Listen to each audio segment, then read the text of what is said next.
Let me guess. You've come to this video clicking on this thumbnail because you know deep down your guitar tone is hot garbage. And word on the street is you might be looking for a few ways to improve that hot garbage. Now, if I were to tell you I've got 5 really simple, easy, and cheap ways to improve your guitar tone, would you believe me? Yeah, I wouldn't believe me either, but stick around anyways. Listen.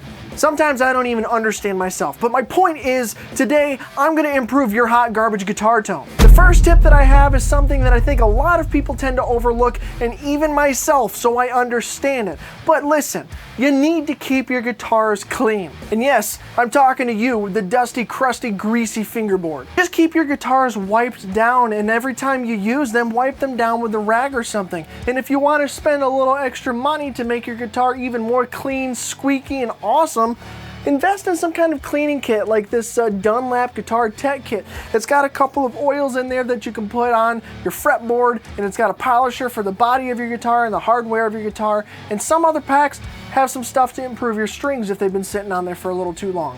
And we'll get back to that a little bit later. But as long as you take care of your guitar and keep it nice and clean, not letting your sweat and dead skin just build up on those strings and on your fretboard, your guitar will also take care of you by not having a hot garbage guitar tone. My next tip is actually something that I've discovered recently, and I've made a couple videos on, so I'll throw those up in a card above if you want to go watch those more in depth. But you have to be able to gain stage your signal chain correctly. Now, I say correctly because there's a lot of discrepancies between what is right and what isn't right. But I've learned a lot of things in the last handful of weeks that have drastically improved my guitar tone, so you might want to take a listen. In the dumbest terms possible, the way that you get your guitar to talk to your computer, to run amp simulators, or even plugging your guitar into an amplifier, anything that you add into that signal chain is going to affect your tone, especially if you're using preamps like overdrives and anything that's going to go before the amp. It's going to affect your tone down the line. So the best thing you can do is learn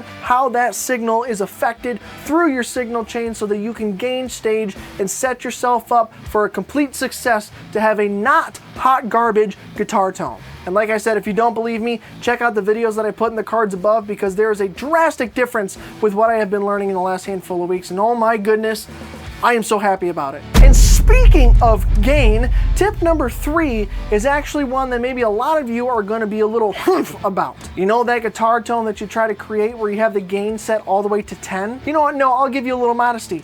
The gain that you set all the way to 9? Yeah, no, don't do that. Turn that gain down. By turning your gain down, you're actually going to not compress your signal so much. It's going to give you a lot more dynamic range, and you're going to actually feel a bit more articulation with your guitar tone. So if you're playing things like myself, like a lot of newer gent and like progressive metal, where articulation, pick attack, and hearing all the different tones in your chords is a huge important thing, having your gain reduced to a point that's not so crazy is going to help all of those features to stick out and help your guitar tone sound that much better. A good rule of thumb that I tend to follow, because everybody has their own opinions on what is a lot of gain and what's not a lot of gain, crank your gain to whatever level you normally like to put it at and where you're comfortable, and just turn it down 1, 2, maybe 3 steps and start practicing that way. Over time, you'll actually start to realize that this is helping you improve and get rid of the slop in your playing, because that gain isn't covering up the mistakes that you make. So eventually, you're probably going to keep turning that gain down more and more until you find a level that is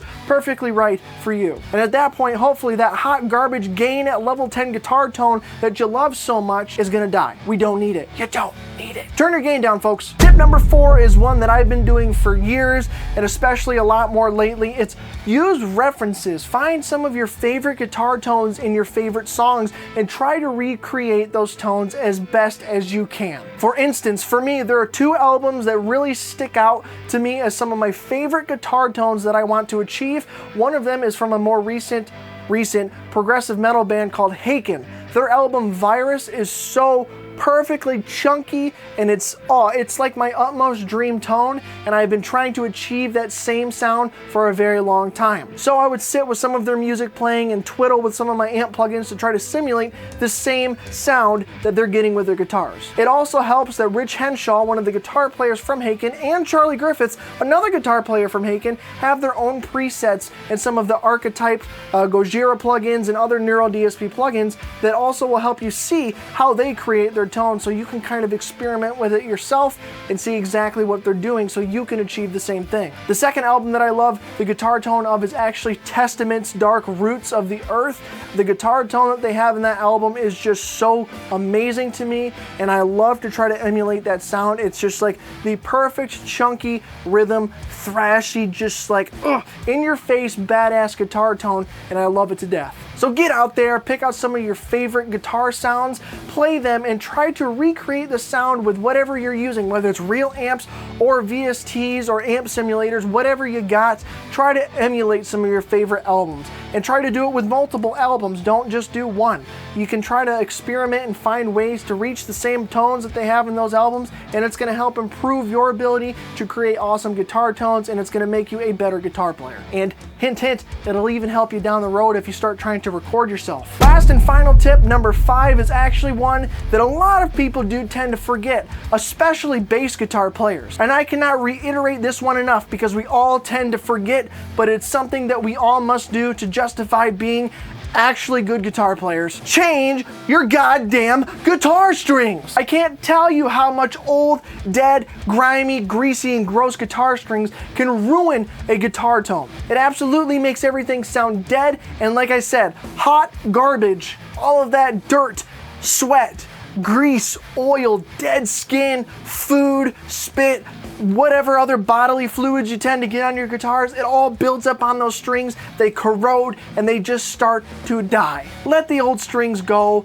let them go to the guitar string light, and get some new ones. Please, for the sake of your guitar, change your strings. You and it will thank me later. Alright you guys, if you want to see any more tips like these, let me know down in the comments and I can do more videos to show you how to improve your hot garbage guitar tone. And before you leave, make sure you watch some of the videos on your screen, and I will see you in the next video. Please change your strings.